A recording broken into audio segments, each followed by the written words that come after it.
자, 창비는 선생님이 의문의 변동 위주로 올렸었는데요. 1단원부터 한번 싹 보겠습니다. 자, 첫 번째 1-1은 어떤 갈래? 서정 갈래. 그래서 보통 이제 학교에서는 서정 갈래에 대한 학습지를 배부하면서 그 부분에 대한 정리를 해줍니다. 그런 부분들이 이제 문제를 풀면서 서정 갈래에 대한 설명을 묻는 이제 부분에 활용이 되거든요. 그래서 항상 학습지 다 암기하려고 노력하셔야 됩니다. 자, 볼게요. 나는 오늘. 자, 나는 오늘은 오늘 나의 상태를 여러 대상에 빗대요. 오케이. 비유가 주로 쓰인 시다. 이렇게 볼 수가 있겠습니다. 화자가 표현하는 나의 상태에 어떤 마음이 담겨 있을지 생각하며 작품을 감상해보자. 자, 제재 이해 이런 거 중요하겠죠. 자, 나는 오늘은 시인이 청소년 시절의 자신을 떠올리며 쓴 시로. 자, 그래서 여기서 알 수 있는 하나의 이제 핵심 포인트가 하나가 있어요.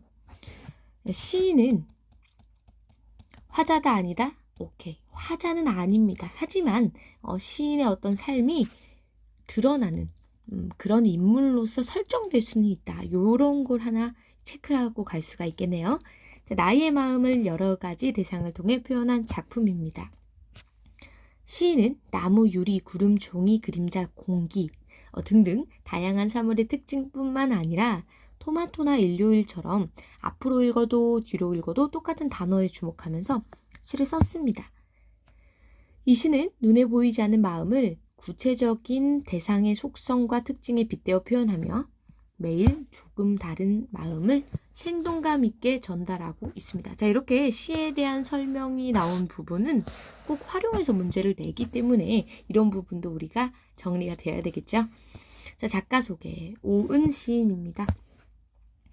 일상의 경험을 일상적인 언어로 표현하되 일상적이지 않은 느낌과 의미를 주는 시를 쓰고 있다. 뭐 지금 82년생이니까 뭐 4살 정도 됐겠네요. 그죠? 2002년 현대시를 통해서 작품 활동을 시작하였고 탁월한 언어 유희와 말놀이를 보여주고 있다. 팟캐스트를 진행하는 등 독자들과도 적극적으로 소통하고 있대요. 저 보니까 뭐 우리는 분위기를 사랑해, 유에서 유라는 이름이 있었다, 없음의 대명사, 청소년 시집, 산문집 등등을 썼대요. 뭐 박인환 문학상, 구상문학상 이거 중요하진 않은 것 같아요. 하지만 이 부분의 특징, 우리가 짚어나가야 될 부분이 있어서 그래요. 자, 보니까 일상의 경험을 일상적인 언어로 표현하는데 일상적이지 않은 느낌을 주는 시를 주로 썼다. 그죠? 탁월한 언어 유희, 말놀이가 주로 나타난다. 이 부분이 우리가 작가 맥락에서 그러니까 뭐 표현론적 관점에서 따져볼 수 있는 부분이다. 이렇게 얘기할 수가 있겠습니다. 자, 제재기관. 자, 이런 부분들은 아주 중요합니다. 노트 정리할 때 꼭 쓰세요.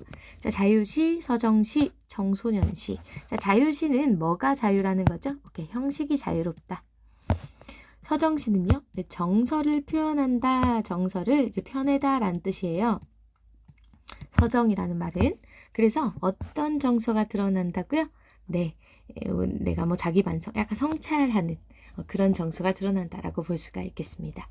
그러면서 감각적이다라는 말은 다양한 이제 오감, 우리가 오감으로 느낄 수 있는 여러 가지 심상들이 느껴진다라고 볼 수가 있겠고요. 이런 감각적 이미지를 사용해서 얘는 되게 뭐 생동감을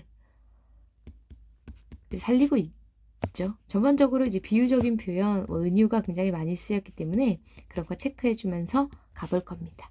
자, 주제는 오늘 나의 마음이 주로 나타나고요. 거기에 대한 어떤 성찰도 나타나기 때문에 어떤 시적 상황에서 글쓴이의 태도를 파악하면 주제가 나타난다. 이렇게 볼 수가 있어요. 자, 첫 번째, 상황에 따라 변하는 화자의 마음을 여러 대상에 빗대어 표현합니다. 자, 매연은 동일한 문장 구조. 자, 그럼 이런 것들이 표현 방식이 되겠죠. 네, 동일한 문장 구조로 시작한다면 어떤 효과? 통일성을 주고 있다. 연마다 대상을 바꾸어 가면서 나열식, 오케이, 나열, 열거가 드러난다. 이렇게 얘기할 수도 있겠네요. 자, 시상 전개 방식에 이런 나열이 주로 쓰였다. 그죠? 동일한 문장 구조, 통일성을 주는 것도 하나의 시상 전개 방식이라고도 할 수가 있겠습니다. 왜요? 시를 이렇게 이끌어 나가는 부분에서 시의 어떤 내용을 이끌어 나가는 부분에서 이용하는 모든 것들이 우리가 시상 전개 방식이 될 수 있기 때문에 좀 폭넓게 생각해 주시는 게 좋을 것 같습니다. 자, 비유 볼게요. 비유는 다른 현상이나 사물에 빗대어 설명하는 걸 얘기합니다. 우리가 아는 거는 이제 직유나 은유가 있죠. 직유는 직접적으로 어떤 연결어를 사용해서 뭐뭐처럼, 같이, 듯이, 인양 이런 것들을 사용하는 것이고요. 자, 은유법 같은 경우는 원관념 보통 숨어 있고 A는 B이다 이런 식으로 표현하는 기법이 되겠습니다. 연결, 뭘 직접 빗대주는 어떤 뭐뭐 같은 표현은 안 쓰인다는 거죠. 그죠? 자, 원관념, 우리가 표현하고자 하는 실제 사물이나 내용. 자, 직유는 사과 같은 내 얼굴 이렇게 얘기해요. 그죠? 보조관념, 원관념의 뜻이나 분위기가 잘 드러나도록 도와주는. 그러면 여기서의 원관념은 내 얼굴. 그죠? 보조관념은 사과가 되겠습니다. 자, 원관념과 보조관념 사이에는 유사성, 비유는 이 비유, 유사성이 성립해야 됩니다. 당신의 눈은 호수야. 이런 경우. 당신의 눈은 원관념이 되겠고요. 호수는 보조관념. 그만큼 깊고 넓다 이렇게 얘기할 수가 있는 거겠죠. 자, 문학 감상의 관점입니다. 자, 크게 이렇게 두 가지로 나눌 수가 있어요. 자, 작품 내에서 찾는 방법, 작품 외에서 찾는 방법 이렇게요. 자, 문학 작품을 감상할 때 작품 자체에만 집중하는 관점이 바로 내재적 관점인데요.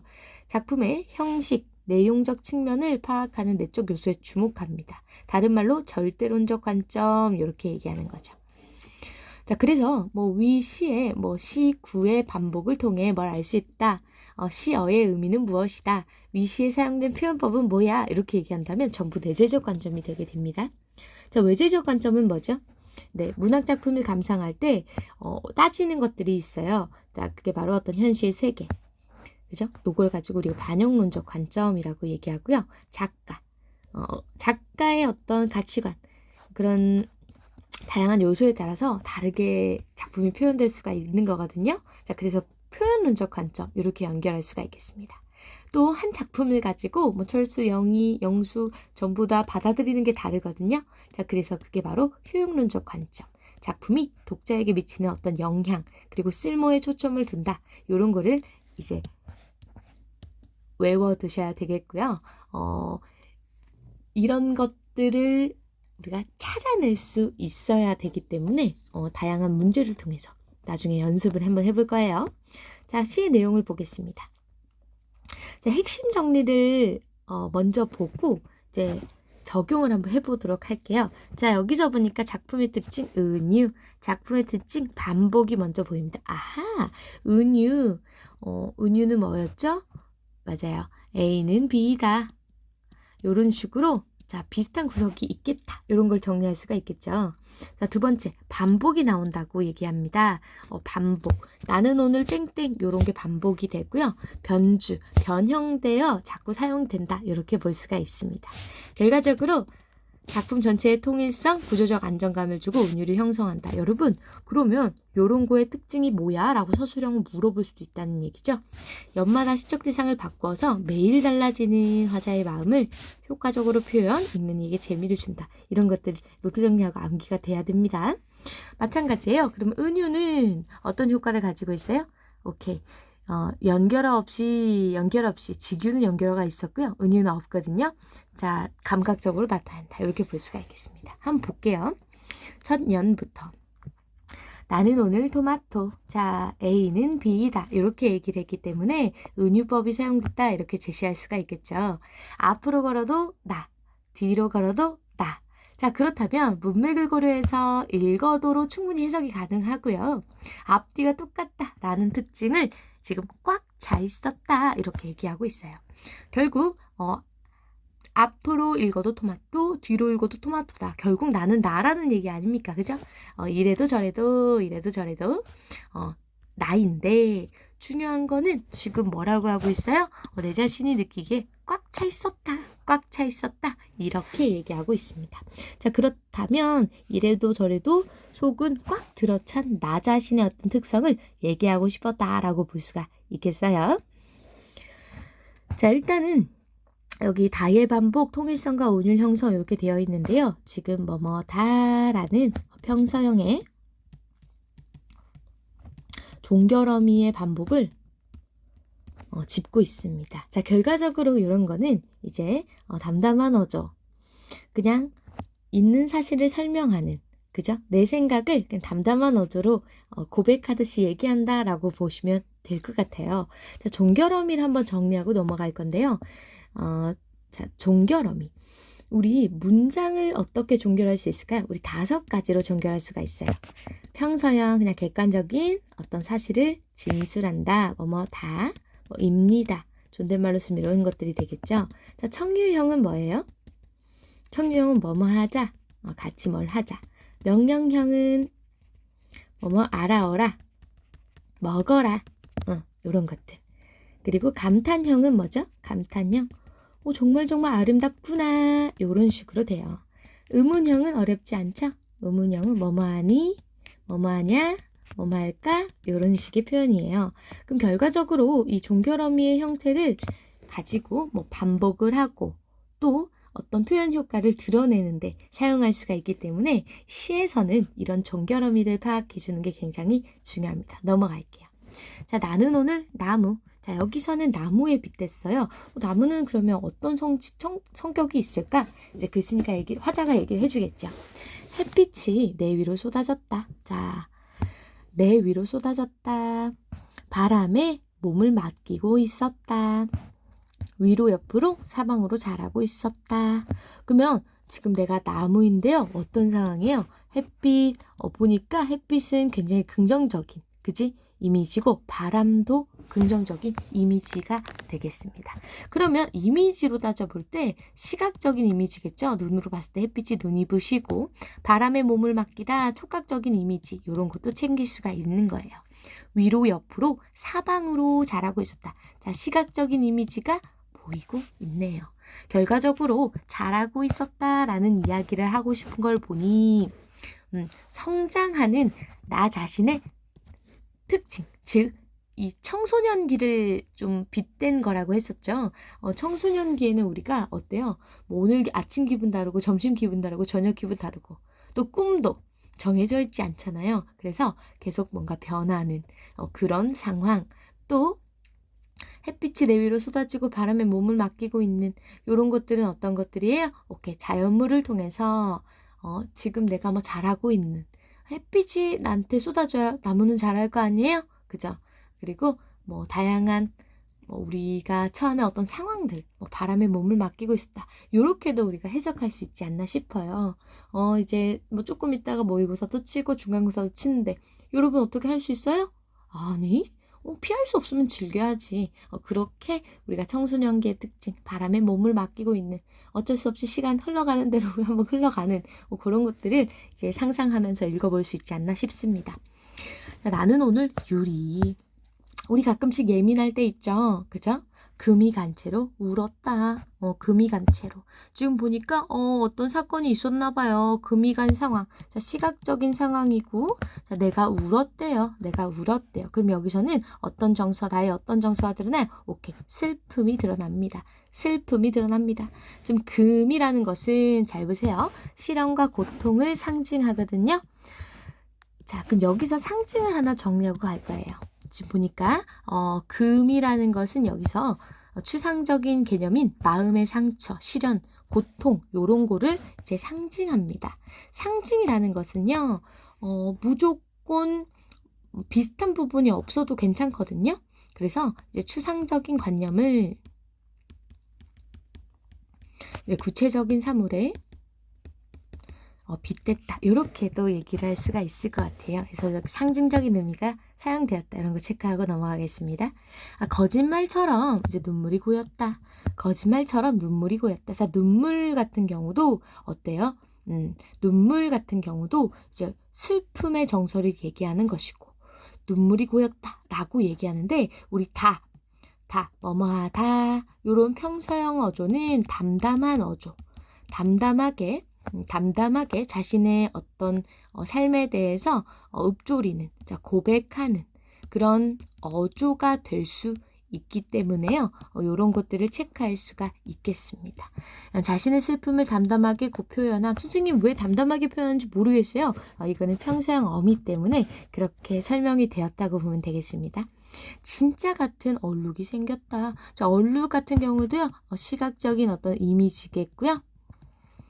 지금 보니까 눈물이 고인 모습을 얼룩으로 형상화했다. 시각적으로 형상화했다 라고 보면 되겠습니다. 그러면 거짓말이랑 진짜 같은 경우는 이제 뜻상 좀 대립이 되잖아요. 그래서 이제 대조된 어떤 표현이 사용되었다라는 것도 파악할 수가 있겠습니다. 나는 오늘 구름에 빗댔네요. 그럼 구름은 어떤 성질을 갖고 있어요? 둥둥둥둥 떠다니고, 그리고 모양이 자꾸 변하잖아요. 그래서 시시각각 표정을 바꿀 수 있었다. 자, 그러면 이제 구름은 표정이 없죠. 그죠? 그래서 뭐 의인화 이런 게 쓰였다고 볼 수가 있겠고요. 학교 선생님 설명에 조금 참고하셔야 되겠습니다. 내 기분에 취해서 떠다닐 수 있었다. 내 기분에 취해서 떠다닐 수 있다. 구름의 속성이겠습니다. 결과적으로 구름은 그때그때 자신의 기분에 따라서 바뀌는 성격. 새털구름도 있고, 그래서 정란운도 있고, 그거 많죠. 그죠? 그렇기 때문에 내 기분에 따라 바뀌는 그런 성질을 구름에 빗댔다라고 볼 수가 있겠습니다. 그 다음 나는 오늘 종이. 종이는 어떤 성질이 있죠? 자, 썼다 지울 수가 있죠. 또한 우리 수행평가 같은 거 할 때 종이 한 장 딱 주면 줄줄줄 쓸 수 있어요? 자, 그런 사람이 적죠. 결과적으로 무엇을 써야 될지 종잡을 수 없다라는 어떤 막막함을 종이에다가 빗댔다라고 할 수가 있겠습니다. 텅 빈 상태로 가만히 있었다. 여기 보니까 공허함, 허전함 이렇게 얘기를 하는데, 자, 막막함까지는 우리가 잘 짚을 수가 있는데요. 텅 빈 상태 그러면 그냥 텅 비었으니까 공허하다 이렇게, 텅 비었으니까 허전하다 이렇게 연결을 해주는 게 좋을 것 같습니다. 사각 자, 이런 거 중요합니다. 별표. 음성 상징어 썼다 안 썼다? 썼다. 자, 그래서 효과가 중요해요. 장면을 감각적이고 생생하게 표현했다. 이 부분을 짚어주면 되겠습니다. 나를 쓰다듬어 줄 사람이 절실했다. 자, 공허하고 허전한 나의 마음을 위로해 줄 사람이 어때? 필요할 때 나는 오늘 종이다. 이렇게 얘기하고 있는 거예요. 결과적으로 나는 지금 어떤 상태야? 나 오늘 종이 같아. 왜요? 뭘 써야 될지 모르겠으니까. 자, 그럴 때 선생님이 너 이런 거 쓰면 어때? 이렇게 제안해주면 어때요? 선생님 감사합니다 하고 쓸 수 있죠. 맞아요. 지금 나는 공허하고 허전하고 누군가의 도움이 굉장히 필요한 상태인 거야. 사각 하고 이제 종이에 뭔가를 쓰는 것처럼 나를 쓰다듬어 줄 사람, 나의 마음을 위로해 줄 사람, 나의 마음을 채워줄 사람이 필요하다. 그런 상태라고 볼 수가 있겠습니다. 자, 나는 오늘 일요일, 시적 대상은 일요일. 내일이 오지 않기를 바랬다. 우리 그렇잖아요. 월요일 항상 좀 안 왔으면 좋겠지? 맞아요. 그래서 나는 지금 계속 쉬고 싶은 마음을 표현하기 위해서 난 일요일이야 이렇게 얘기했다 라고 볼 수가 있겠죠. 자, 나는 오늘 그림자. 자, 여기서부터는 시에 약간 어조가 조금 바뀝니다. 나는 오늘 그림자. 자, 내가 나를 끈질기게 따라다녔대. 자, 그럼 그림자는 누구야? 맞아. 나래. 내가. 이 내가 그림자가 되겠죠. 이 나는 진짜 나. 잘못된 일들이 끊임없이 떠올랐기 때문에 어떤 자기 반성, 성찰. 그죠? 자기 반성, 성찰의 의미, 성찰의 태도. 이런 것들이 이제 보입니다. 나는 오늘 공기. 자, 여기서 이제 추가적인 시적 대상 너가 나옵니다. 내가 좋아하는 너가 되겠죠. 나는 오늘 공기고 네 옆을 맴돌고 있었대요. 아무도 모르게 너를 살아있게 해주고 싶었대요. 우와, 무슨 마음이야? 너에 대한 어떤 마음이 드러납니다. 나는 오늘 토마토. 자, 처음과 끝이 비슷하죠? 그죠? 이런 거를 이제 수미상관이라고 할 수도 있고요. 변형된 수미상관 정도로 기억해 주시면 되겠습니다. 네 앞에서 온몸이 붉게. 자, 시각적인 이미지가 드러나죠? 그럼 색채어로 선명하게 너를 좋아하는 마음을 구체화했다 라고 볼 수가 있는 겁니다. 자, 그래서 작품 촬영과 마지막에 토마토가 반복되는 까닭. 자, 내용적 측면으로서는 자, 이런 거 외워주셔야 됩니다. 그대로 수령이 나와요. 매일 달라지는 나의 모습에도 불구하고 모두 동일한 나임을 말하기 위해서 반복된다. 또 구조적 통일성과 안정감을 주기 위해서 이런 것들이 반복된다라고 볼 수가 있겠습니다. 나머지 부분, 자, 맥락 부분을 한번 볼까요? 자, 인간 내면과 삶에 대한 성찰을 일상 언어로 표현해내는 게 작가의 특징이라고 했었죠. 그죠? 자, 독자 맥락은요. 우리는 뇌검정은 뭐에 빗댈까? 이런 거를 주목해서 읽어주자라고 하고 있습니다. 자, 지금 이때 문제 선생님 답 체크를 해놨는데요. 같이 풀게요. 자, 첫 번째 점층적 표현 있나요? 점차적으로 커지는 표현은 없죠. 그냥 되게 다양한 비유적인 대상들이 나오고요. 화자의 내면을 1년에 뭐 토마토, 뭐 구름, 뭐 유리 등등에 표현하고 있다 이렇게 볼 수가 있겠습니다. 그럼 대화 아니고요. 서리적 의문형 표현 안 나오고요. 후각적 이미지, 보통 시각적 이미지가 주로 나왔어요. 이 시대한 반응으로 적절하지 않은 것은 자, 요런 내용 같은 경우는 이제 연의 어떤 특징을 정리해 줘야 되겠죠. 자, 1년, 2년, 3년, 4년 이렇게 보니까 3년 마음의 상처를 입었나요? 3년 보니까 눈물이 났었죠. 맞아요.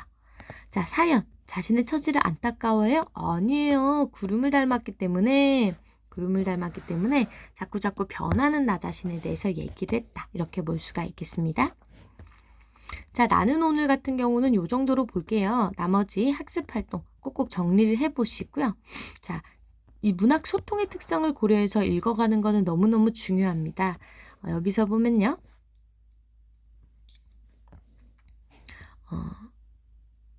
작가의 의도. 여기 오늘을 넣은 작가의 의도 이런 거는 서술형으로 중요해요. 지금 보니까 오늘을 넣으면 계속 달라지고 있는 나의 오늘, 지금 이 순간을 특정해 말하는 것처럼 느껴진다. 이런 거를 체크를 해주셔야 되겠고요. 또 토마토를 반복해 제시한 까닭. 이런 부분이 이제 서술형으로 나오겠지. 그지? 내용상으로, 구성상으로 나눠서 이해를 해주시면 되겠습니다. 알겠어요? 네. 자, 되어보기 뭐 이런 거 그냥 읽어보시면 되겠고요. 자, 오늘은 일단은 나는 오늘 여기까지 하겠습니다. 이런 부분 전부 다 자, 노트 정리 다 하셔야 되겠고요. 이제 문제도 잘 풀어보면 될 것 같아요. 맥락 부분을 같이 풀어봤으면 좋겠는데 지금 여기서는 제대로 나온 건 없는 것 같아요. 나중에 대단원에서 한번 같이 보도록 하겠습니다.